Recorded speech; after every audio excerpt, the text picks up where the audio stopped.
Orphan, who a couple issues ago was getting noticed by everyone and their great aunt Gladys with glaucoma, sneaks up on Shiva, even though nobody sneaks up on her, which just compounds the stupid. The assassin says this is all because of Cassino. They fight a little, with Shiva dodging every attack and knocking Orphan aside. She then removes her mask for the sole purpose of exposing her sad face for the scene that exemplifies how James Dean IV has replaced Cassandra Cain with a thoroughly inferior, infantilized copy. Shiva throttling her, berating her for not using lethal attacks, and struggling to say she won't kill. Pathetic. Hey, pathetic is, as Tinian writes.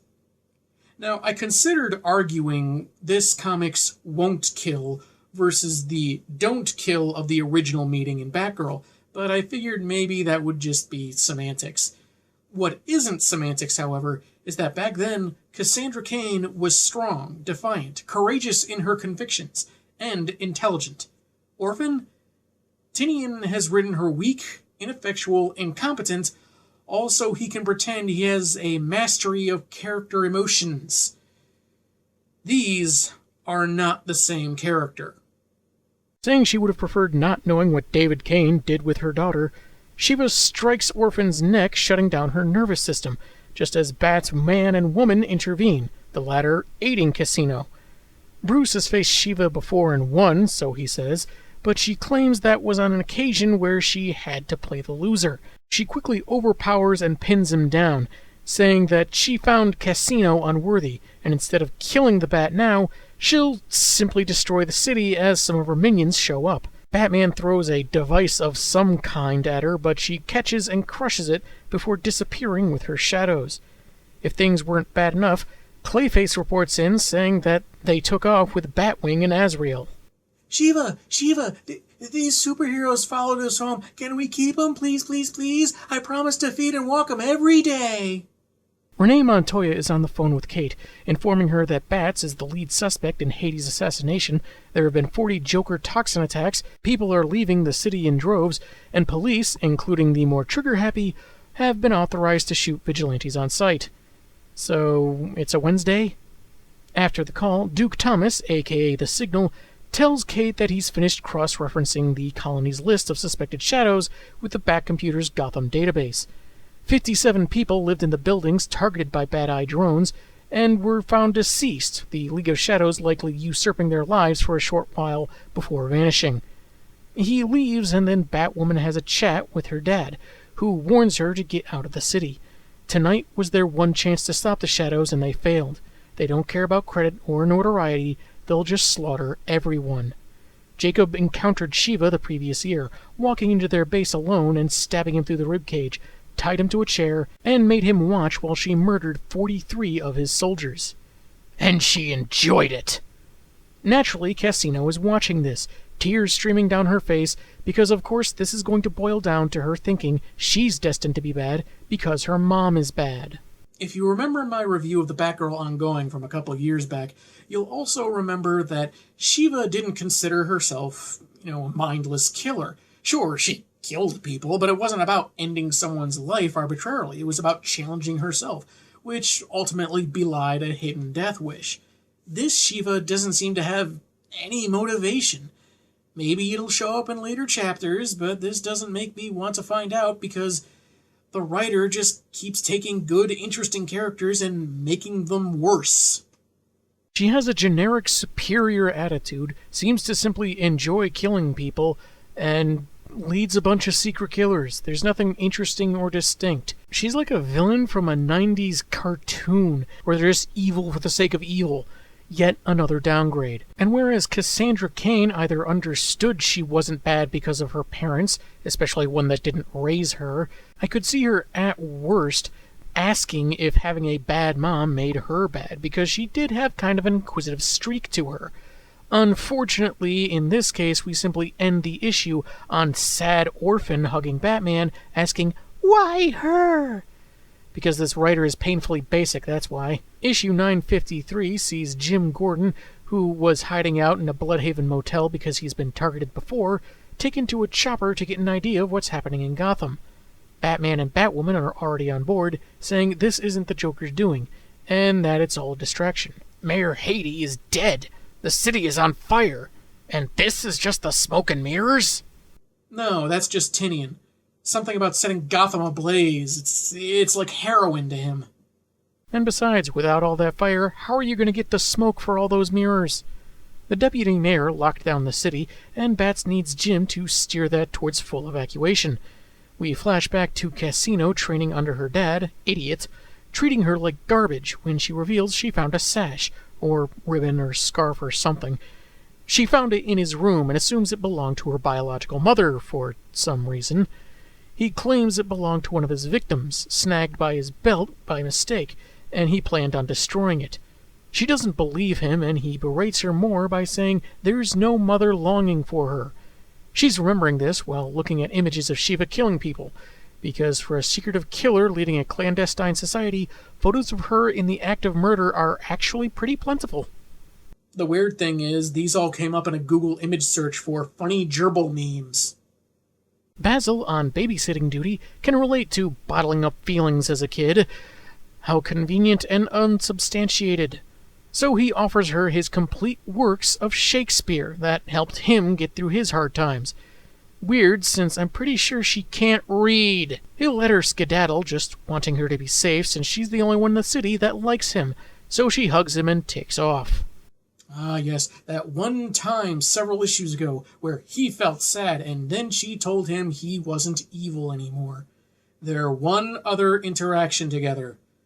Tinian really can't write relationships. Girl befriending the monster has been done and done better, and he really doesn't bring anything worthwhile to it.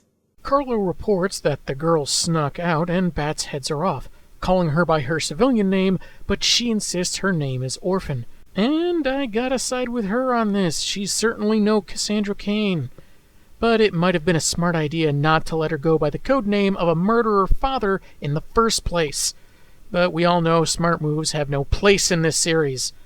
He tells her what the good version of Cass already knew, that having assassin parents doesn't make you a bad person, but this just ticks Casino off even more. So she proceeds to attack. And for once we get a fairly decent action scene from a Tinian story, though Batman isn't fighting back because he believes in her.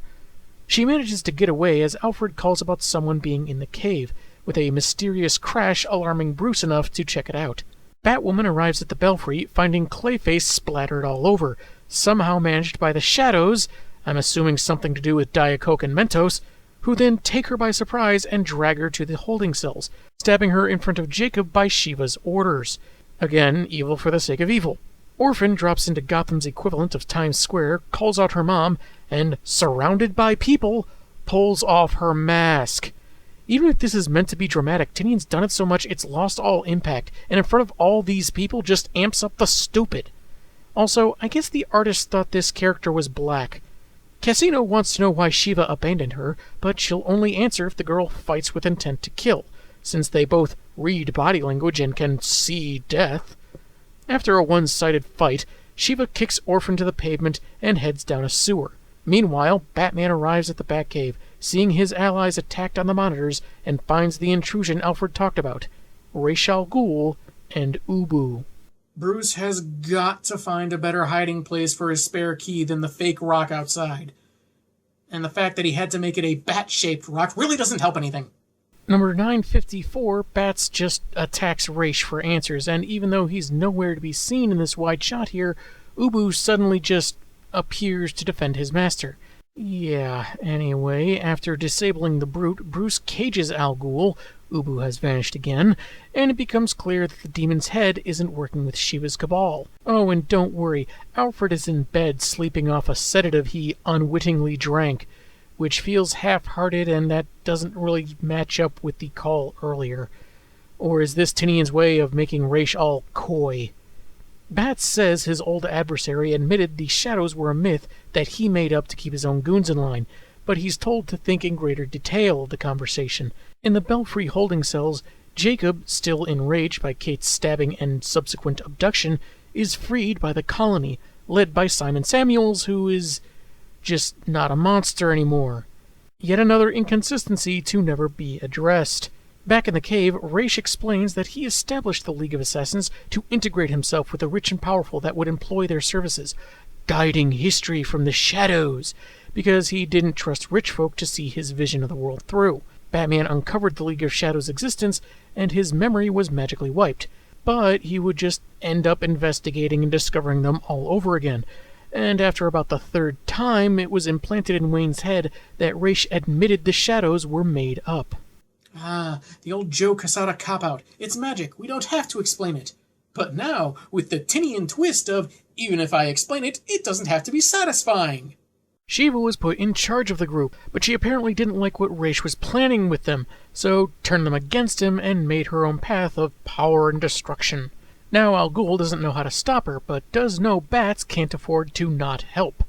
So he turns off the cage, at which point Ubu shuts down the cave's defenses, because they allowed the shadows to follow them there, and this will somehow play into their downfall. Batman tries to stop them, but is hit with a rare paralytic, leaving him immobile for a while, but still aware of what's going on. As the shadows close in, Raish whispers, "Remember the shadows," backwards, which seems to have an effect given those widened eyes. Or maybe he landed on his bat keys. Shiva appears, taking Batman as part of a ceasefire agreement between the leagues, and they leave in a really big smokescreen. The colony prepares to take on the shadows, with Jacob Cain basically reiterating a line about "we can't save Gotham, but we can ensure our enemies die" thing he said earlier. Maybe the writer thought changing the words meant it was a completely different line.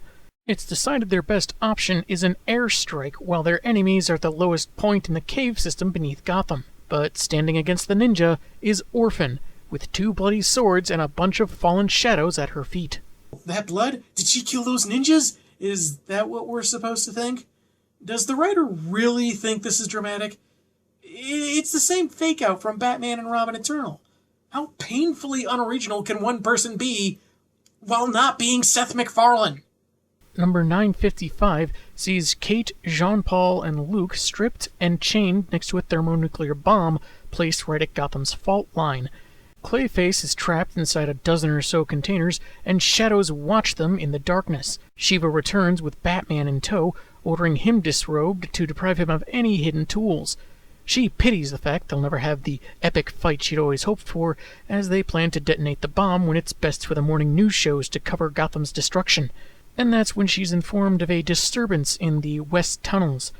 Orphan is fighting the ninja, while someone's narration recites a story about a girl who thought she was a shadow and liked darting around unseen, playing at night, but actually longed to be part of the world because shadows aren't people.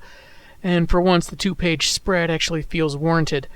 There's flashbacks to 2 hours earlier, revealing the story was being read by Christine, the ballerina who spotted Cass after her defeat by Shiva and followed her to her apartment, which turns out to be an attic in the concert hall, which really wasn't made clear earlier, so I don't know if it was supposed to be a surprise, but I'm willing to bet the writer just forgot.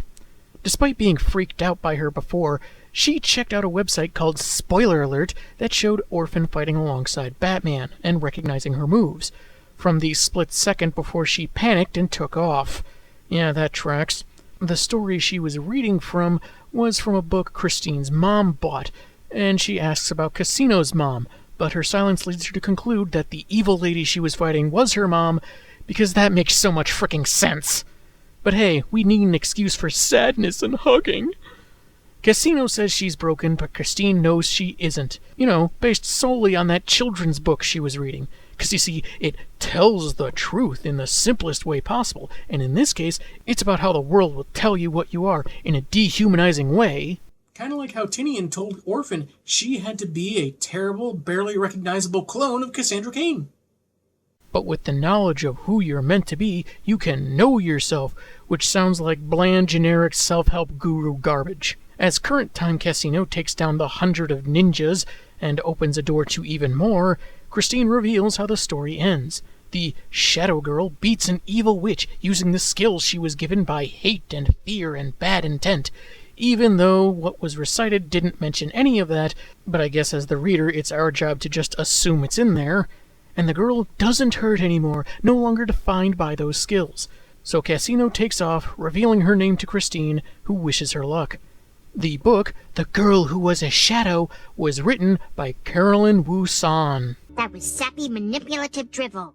You see, the book, which was basically taking elements from Cassandra Cain's life but framing them in a fairy tale context, was written by her aunt about shadows, and it made her feel better thanks to a ballerina that's also an experienced therapist that accurately guesses half of what she says for more warm fuzzies and hugs. Destiny, emotions, contrivance. On the colony ship, Jacob catches Ulysses Armstrong in his bat boxers and splayed out on a workbench as Red Robin's costume, stolen by Ulysses when they raided the Belfry to get the Colonel out, implying that he was trying it on, but the Colonel overlooks that creepy possibility for now. They move on to the creep's latest project. Since they're fugitives from the government, Ulysses decided to ignore those pesky rules about treaties and human rights, creating self-replicating inflammatory nanobots capable of targeting anyone underground, immolating the shadows before they can set off the bomb. There are even cameras in case they want to watch people fry up close. Because not only is that sadistic, it totally sounds feasible to cram all of that into a very tiny package because technology is basically magic. And Armstrong, looking like BVS Luthor, isn't helping this comic one bit. No. Meanwhile, Cassino has fought her way to Shiva, and senses she's more impressed than she lets on that there were no kills along the way. And wouldn't you know it, she freed the rest of the team to back her up. So, where was Shiva? She was in the room with the team when she was told about the disturbance Orphan had created. Did she go to the bathroom while her people were being beaten down? Was she busy typing up a really long comment on a YouTube video? If you want Cassino to have freed the others, fine, but have some kind of explanation how super awesome and effective Shiva wasn't around to notice.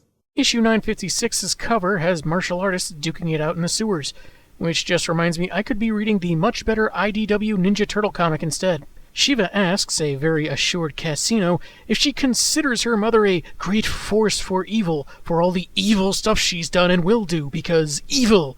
But that's not what she is or why she's here, or so she claims. Sounds like overly complicated jargon to make droning on sound more deep and complex than it really is. We briefly go to the colony airbase, where Jacob is calling his wife to get her out of town.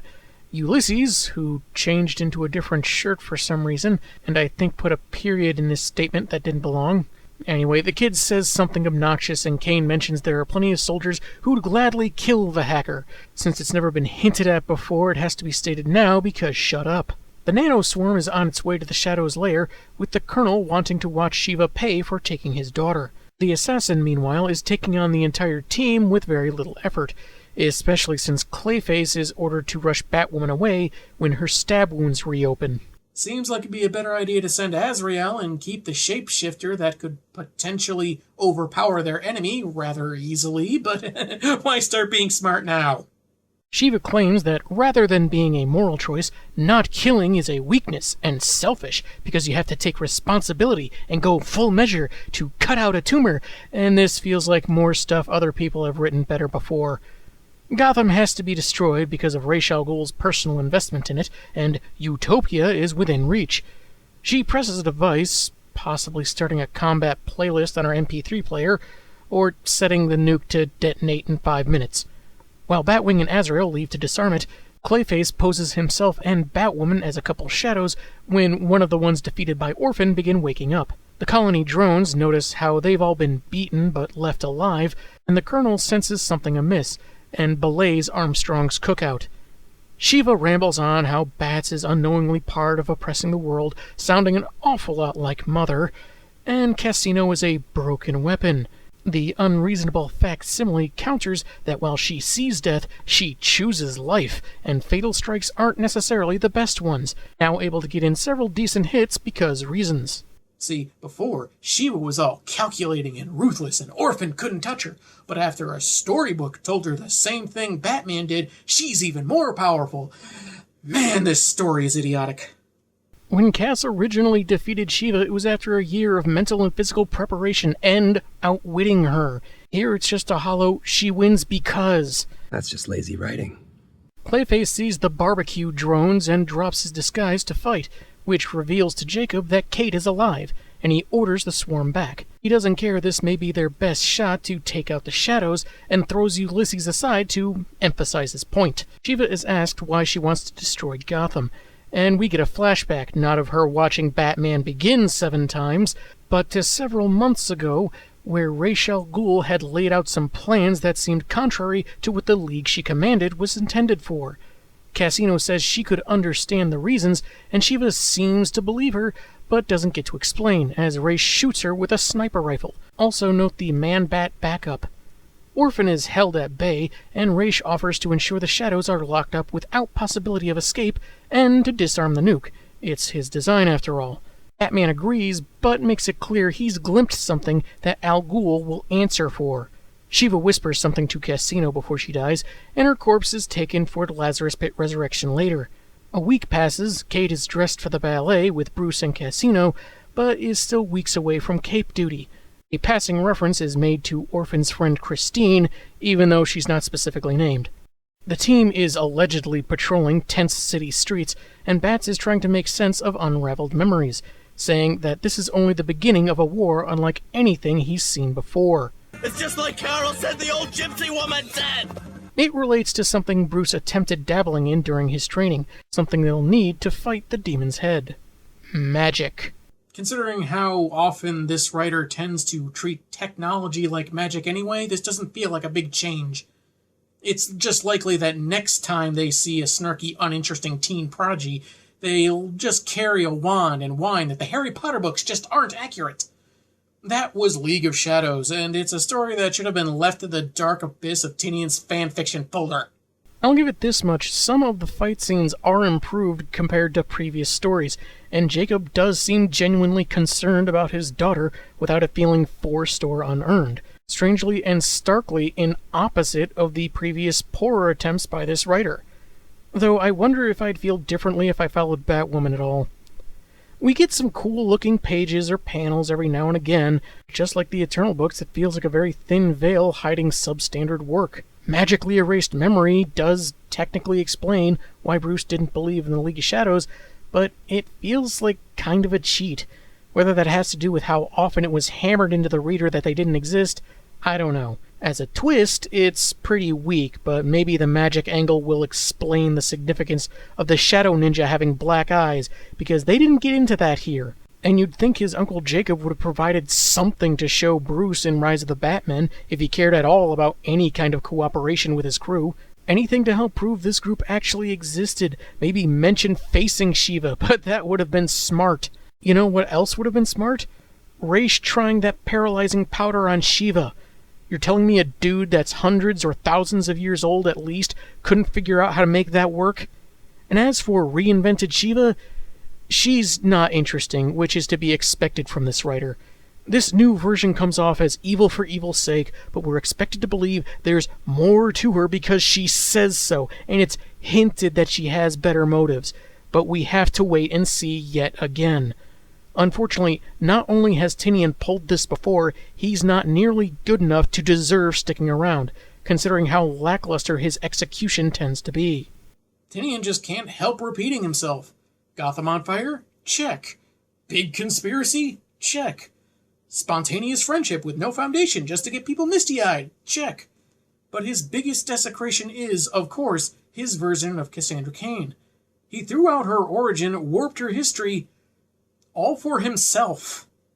Tinian isn't doing anything with Cassino that wasn't done better with Cassandra Cain in her Batgirl title. Does he think it wasn't important or didn't count until he wrote in his very pedestrian way? He rewrote a first meeting with Shiva that makes this character look weak and ineffectual, not because she was facing a better fighter, but because she was sad. Batman says she doesn't need to dwell on her lineage, but that doesn't sink in until she gets a children's story read to her when she's half unconscious, which, coincidentally, was written by her aunt, which isn't as deep or clever as Tinian may think. Read to her by someone she scared but conveniently stopped being scared of off-panel, then hugs because insta-friends. That's all it took for her to not only land numerous hits on Shiva, but speak in more than 2 words at a time. Not cunning, guile, or observation, a storybook. That's not an arc, it's bad writing. Just imagine if someone rewrote the original Star Wars trilogy, where Luke spends literally half the first movie crying until Leia tells him a kid's story about a farmer that became a swordsman, rebelled against an evil king, and fought an evil knight that turned out to be the farmer's dad. That's more or less what Tinian did here, and it's kind of ironic that Shiva berates Batman's suit as childish when I'm pretty sure Cassino's fight in the sewers with the shadows was written out like a child would do it. And then Orphan fights a million billion ninjas, and then she makes them bleed because it looks cool, but she doesn't kill them. And then she fights more ninjas, and then she beats Shiva. In its own way, this is like a child attempting to show everyone how cool their favorite character is, in much the same way a poorly written fanfic would. Yeah, Cassandra did some extraordinary things in her early days, but this seems over the top in all the wrong ways. It felt like Tinian was trying too hard in the fight, just like he tries too hard with the poetry and the tugging of the heartstrings. Pretty difficult to get invested in Christine's friendship when it's just a repeat of the poor job he's done with other so-called friendships. It feels lazy and void of meaning, not remotely like No Man's Land era Cassie, as was previously claimed. He takes something generally considered sad, death of a loved one, people being hurt, family turmoil, and throws it in haphazardly, expecting the same result as someone who actually knows what they're doing and knows how to inspire those emotions. When Kelly Puckett wrote Cassandra, there were opportunities to feel something, because those emotions were woven into a coherent story or ongoing subplot. Maybe it got to you, maybe it didn't. James Tinian IV writing Cassino is basically him telling you what to feel, without proper structuring or setting up a path to get you there. It's the difference between a stand-up telling a clever joke they worked on and someone else ordering you to find what they say funny. Or, in this case, hitting you with Joker's laughing gas. Tinian's storytelling skills feel anemic at best, so he makes other characters lesser to compensate, and his reductive copy of Cassie is a prime example. Cassino is too afraid of herself, doesn't bother trying to communicate because it's not like everyone else, and only learns things when it's convenient for emotional pandering. By contrast, Cassandra knew her capabilities and never considered confusing the ability to harm with the desire to harm. She was smart. She communicated with people on her terms. She could be outgoing, mingling among people, but she didn't see a problem in solitude. Cass Cain was strong. Orphan is weak, because Tinian's writing is weak. He wants to harken back to the original way of things, but only on his terms, his way, even though it doesn't come close to matching the original by any metric except his own. His little Cassino is frail, afraid, and dumbfounded by the world around her, and it feels pretty insulting on some level that all it took was a children's storybook to make everything okay. Nothing he's done here has been unique or special. Some of it could be interesting, but nothing that couldn't have been told with the character's original history, the Black Bat identity, 0% Harper Row, and all by a better writer. Whatever stories or elements couldn't be told without his infantilized iteration is not worth keeping anyway. You might have something there if you just changed it completely. Contrary to one unsubstantiated claim of many Tinian hammers into the reader's skull, Orphan, compared to the original Cass, is nothing but lesser. The entire reinvention is, in a word, disrespectful.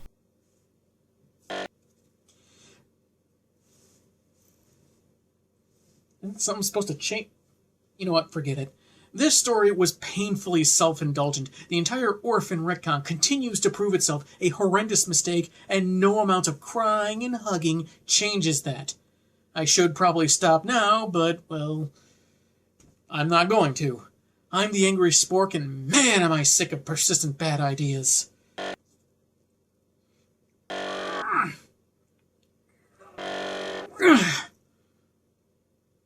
I'm sure that's not a horrific sign of things to come.